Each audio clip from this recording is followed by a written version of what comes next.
You started this job because the ad said no experience necessary and you were 3 weeks behind on your own car payment, which is a joke you'd tell for years afterwards, right up until it stopped being funny. The bank pays you $150 a unit. You find the car, you hook the car, you drive away. That's the whole business. Nobody tells you what happens to the people after. And by the end of your 4th year in this trade, one of those cars, one specific hook, on one specific street, on a night you almost called out sick, would be the reason everything you built came apart. You just wouldn't know which one until it was already too late. The first thing you learn is that repossession is not what television says it is. There are no car chases, there is no shouting. The whole craft is boredom punctuated by 90 seconds of controlled violence against somebody's property. You sit in a truck at 3 in the morning with a cold coffee and a printout, waiting for a porch light to go dark. You learn to read a driveway the way a hunter reads a tree line. Nose out means they're worried. Nose in means they still think they're fine. A car parked under a window means somebody's mother told them to keep an eye on it. And you learn the paperwork too, because the paperwork is the only thing standing between you and a felony. There's a term, self-help repossession, and it means you're legally allowed to take the collateral without a court order as long as you don't breach the peace. Nobody agrees what breaching the peace means. That ambiguity is the entire job. If a man comes out of his house and says stop, you stop. That's the rule. But if he comes out 3 seconds after your wheel lift has already committed, if the car is up and the tires are off the pavement, then the repossession is complete, and what he's yelling at is a truck that legally owes him nothing. 3 seconds. That's the margin the whole industry lives in. You get good at it fast because you're motivated. $150 a unit means 4 units a night, means $600 a night. And $600 a night is more money than anyone in your family has made doing anything. You buy a second truck, you hire a kid named Des who doesn't ask questions. You learn which apartment complexes have gates and which have gate codes taped inside the visor of every residence of car. You learn that the best time is between 2 and 4 in the morning, when even the light sleepers have given up. And you learn, because you can't help learning it, exactly what a repossession costs the person on the other end. You watch a woman come out in a wrathboat holding a phone she hasn't dialed yet, standing in her own driveway looking at an empty rectangle of dry pavement where her Corolla used to be. She has to be at work in 4 hours. There's no bus that goes there. You watch this from 100 yards down the block with your lights off, and you tell yourself the thing everybody in this business tells themselves. She signed a contract. She stopped paying. This is the agreement working exactly as written. And that's true. It's completely true. It just isn't the whole truth. And the difference between those two things is where the rot gets in. The first compromise is so small you don't even file it in your memory as a decision. It's a personal property issue. Legally, anything in the car that isn't part of the car belongs to the debtor, and you're required to inventory it and make it available for pickup. A car comes in with a child's booster seat, a gym bag, $40 in loose change in the console, and a laptop. The lot manager tells you to log the booster seat and the gym bag. He doesn't say anything about the rest. And you don't ask because you already understand the question and you already know what asking would make you. You tell yourself the person will call about it. Almost nobody calls about it. That's the part that surprises you and then stops surprising you. The people you take cars from are almost universally people who have learned that calling doesn't help. They don't know the storage fee clock started the second the car hit the lot. They don't know they can redeem the vehicle for the arrears rather than the full balance. They don't know any of it, and nobody in this chain is paid to tell them. So you start building on that. The second stage is the storage lot, and the storage lot is where the actual money is. You do the math one night and realize the repo fee is the smallest number in the transaction. There's a gate fee for after-hours retrieval, a personal property retrieval fee, a daily storage rate that you set because nobody's regulating what you set, an administrative processing line, a key-cutting fee. You take a car worth $4,000 from a man who is $1,100 behind, and by the time he scrapes together the $1,100, he owes another $900 in fees that did not exist 11 days ago. He can't pay. The car goes to auction. And here's the thing that changes you.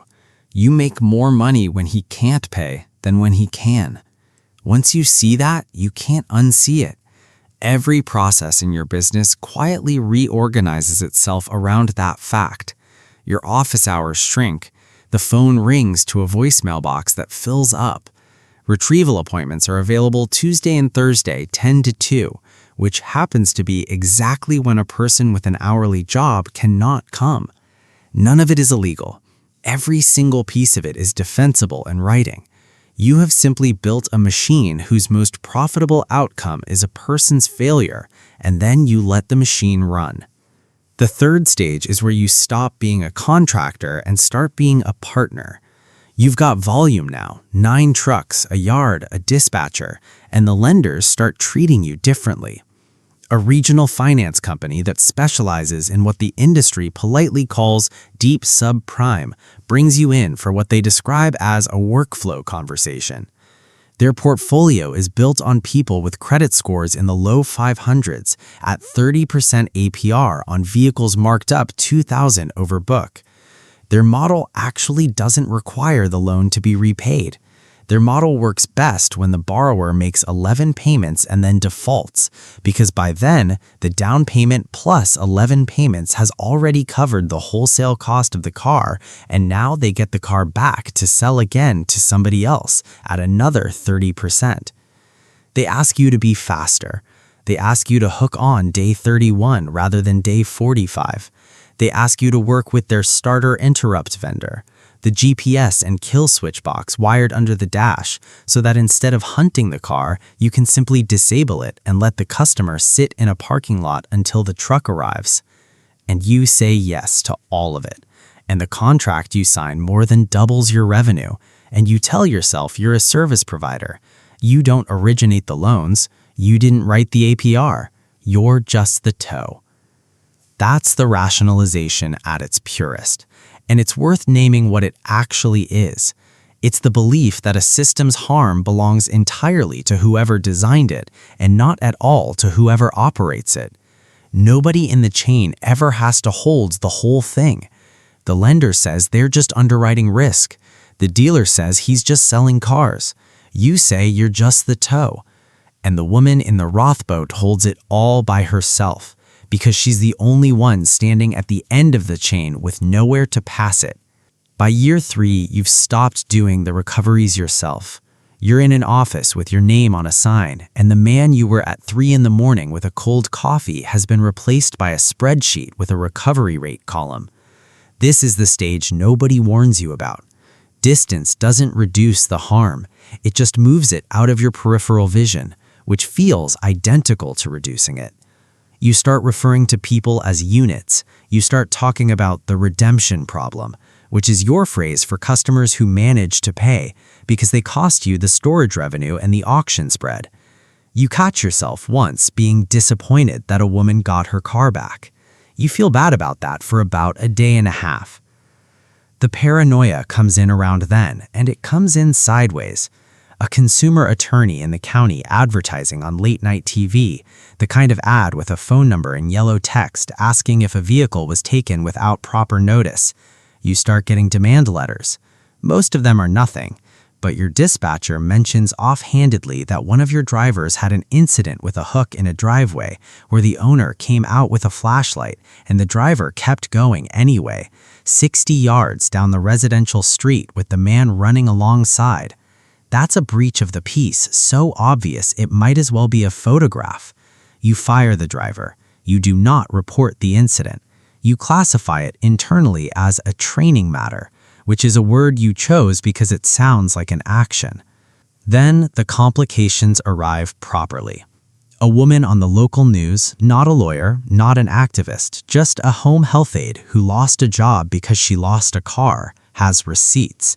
She has a screenshot of your storage fee schedule, a voicemail from your office, and a timeline showing she brought the arrears in cash on day 4 and was told to come back Tuesday, and the fees on Tuesday exceeded what she'd brought on Thursday. It's a 2-minute segment. Nothing in it is a crime. Everything in it is exactly what you built. And watching it, you notice something disorienting.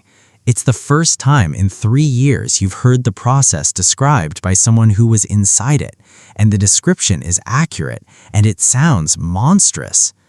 Your attorney tells you what everyone's attorney tells them. Don't respond, it'll blow over, the news cycle is 4 days long. He's right, it blows over. And that's the part you didn't expect, that the near miss didn't punish you, it taught you.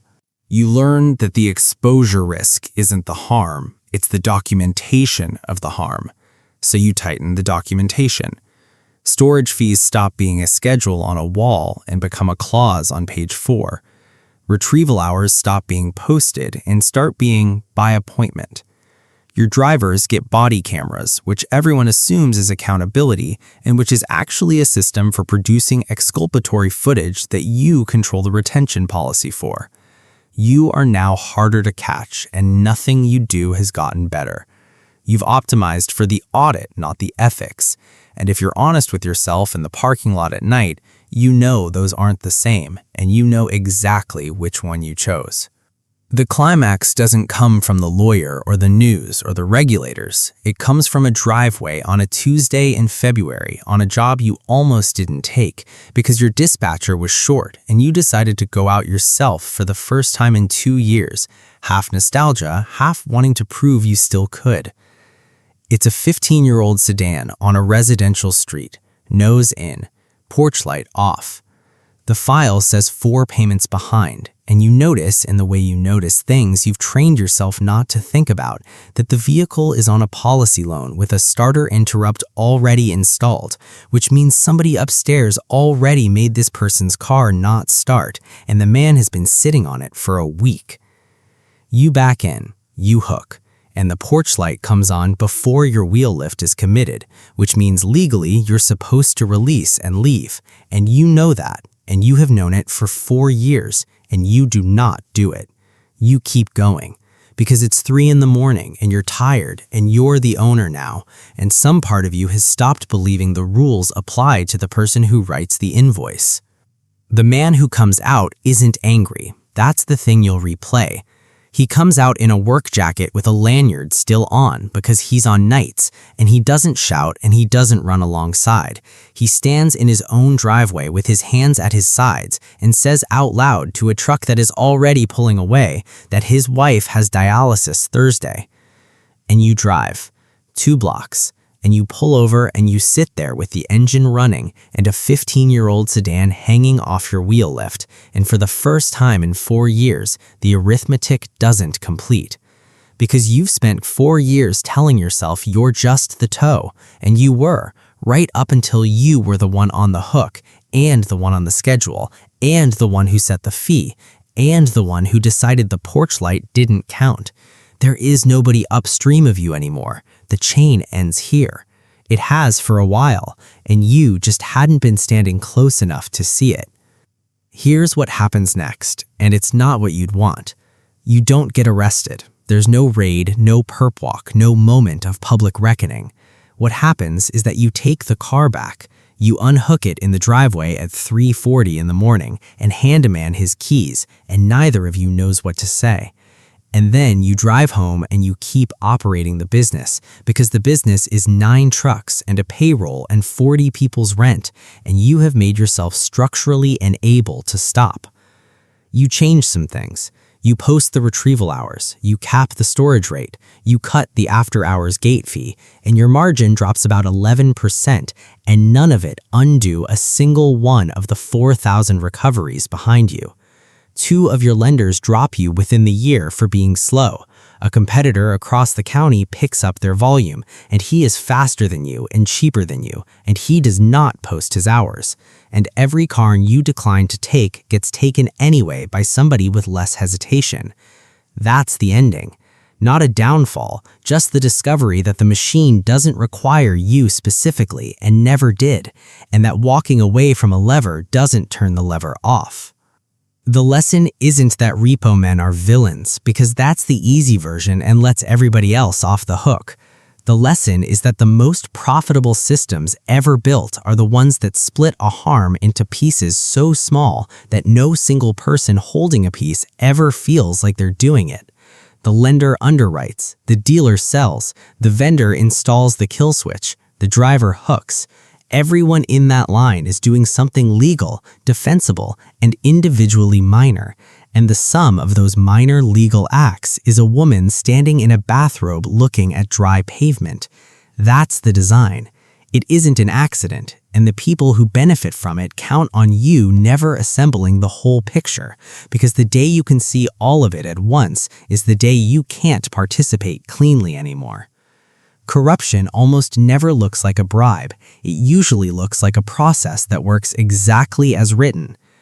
And if you want to see how that same process gets built somewhere with better suits and softer lighting, go look at the guy underwriting the loans in the first place, because I promise you, he sleeps fine.